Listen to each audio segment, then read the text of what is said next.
Greetings, friends, and welcome back to our archives, expecting you. You have arrived at the perfectly planned moment. Our researchers have just finished documenting some of the most powerful, imposing force abilities to ever grace and disgrace the Star Wars galaxy, with our researchers uncovering and unveiling a multitude of unique force rituals and methods of force power and expressions of the force that many do not know about. Today, we are going to be exploring, in my personal opinion, 5 of the most terrifying and horrific force abilities that are hardly ever used now. Whether they are extinct, their users are extinct, or their pioneers have been killed. Before we proceed, I would like to remind you that a vast majority of the people who watch my content are not actually subscribed. If you wish to supply more information to our databanks so we can upload more frequently, then I heavily suggest you clicking that subscribe button. Subscribing is free, and it will allow you to stop the Darth Gonk droid's evil crusade across the entire galaxy. With that out of the way, my friends, let's begin. Starting off with the number 5 position. Coming in at the number 5 position is the Ichor Resurrection. Ichor Resurrection was the ability utilized by Mother Talzin in the Son of Dathomir comic issue. The Son of Dathomir comic originally being part of Clone Wars Season 7 before it was unexpectedly cancelled. This ability allowed Talzin to entomb her spirit within an enormous stone pedestal. This stone pedestal was engraved with runes and embedded with Ichor magic that allowed Talzin to encase her spirit here after her physical bodily death, with fracturing a part of her consciousness into Darth Maul and many other methods. Through this, she was able to, after her resurrection, after feeding off Count Dooku's life force, come back stronger enough to be able to contend with Darth Sidious in a force clash before the time skip and during his pretty much peak, a few months before he fought against Grandmaster Yoda. Although Talzin lost this, she was more powerful than she had ever been at her roots of Dathomir from this ability.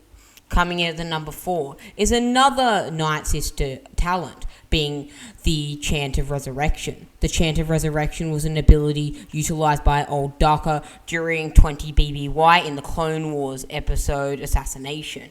During this Clone Wars episode, Old Daka, the leader of the Night Sister Coven and its wisest member, utilized the Chant of Resurrection to reanimate the dead corpses of the Night Sisters, reanimating them to fight against the Separatist droid legions. The reason we have this above Ichor Resurrection, as these zombies seemed immensely powerful, being able to tear through B1 and B2 super battle droids like they were nothing, almost as if they were paper, tearing through them.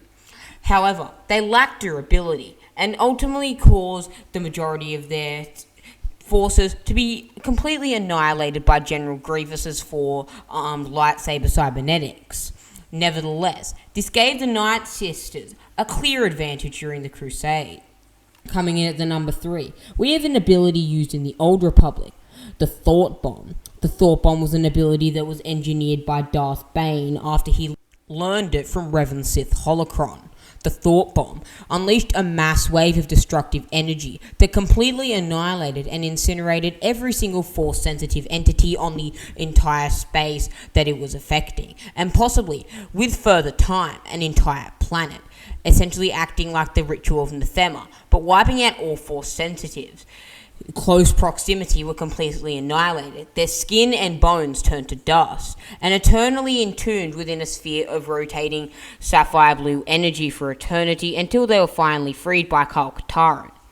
After this, beings who were roughly 2 kilometers away or a bit more were instantly incinerated, their mummified remains remaining transfixed in the air for a mere moment until they fell to the floor in a pile of bones. The Thought Bomb was devastating, completely annihilating everything in its path, and feasibly could have the implications, if utilized on Coruscant, to wipe out every member of the Jedi Order. But it is no match for our number 2, the Ritual of Nathema. This was used by one Sith Lord. I bet you already guessed his name. This was used by Lord Vitiate himself. This ritual gave Vitiate immense power. Not just force attunement, as he was naturally born with that, but it gave him immortality. Vitiate tricked and deceived 8,000 Sith Lords into completing in this ritual, binding their souls to him and sustaining his life for the next 1,400 years. Vitiate entombed the Sith within Nathema, creating Nathema into a rye-black husk of its former self, completely depriving all life, force sensitivity, and life energy from the entirety of the planet, turning it into a lifeless husk. When Lord Scourge and Darth Nihilus visited it, they described it as a complete void in the Force, devoid of all life due to Vitiate's rage and immense power. In the end, Vitiate was able to become semi-immortal from this, as his spirit was technically immortal, until it was finally defeated in the mindscape of Sachiel Shan. Vitiate was able to conduct this ritual twice, however, although Nathema was its most famous implication, as it was also able to dominate the wills of billions of people on Zyos, and further consumed all life on Zyos with a death wave of his own making. This ritual took 10 days to perform, and Vitiate over the centuries ended up mastering it, to the point where he would have been able to induce it upon the entire galaxy if he had not been stopped by Lord Scourge and the Hero of Tython, the only Jedi at the time who could match his level of insane, prodigious skill in the dark side, an alter ego. Even this, however, is no match for our number one candidate. In the number one position, we have Oneness with the Force. Oneness with the Force was an ability achieved only by few, including Luke Skywalker, Darth Caedus, also known as Jacen Solo, and many, many, many others. Few have ever achieved this ability. And eventually, all Jedi become one with the Force where they die, but only few can personify themselves afterwards. This is an incredibly powerful ability, as it would allow, technically, all beings to eternally live, allowing them to exist preeminently afterwards. It was a state of union with the Force, while under normal circumstances it could be achieved after a Force sensitive had died and passed on to the netherworld. This was not always the case. In some select circumstances, living individuals managed to become extension of the Force, becoming one with their respective side. It was applied by Anakin Skywalker during the Battle of Pralostine and on the planet Mortis while resurrecting Ahsoka Tano using the daughter's last powers. It was also used by Ben Skywalker during the duel between Skywalker, Vestara Kai, and Abeloth at the Font of Power.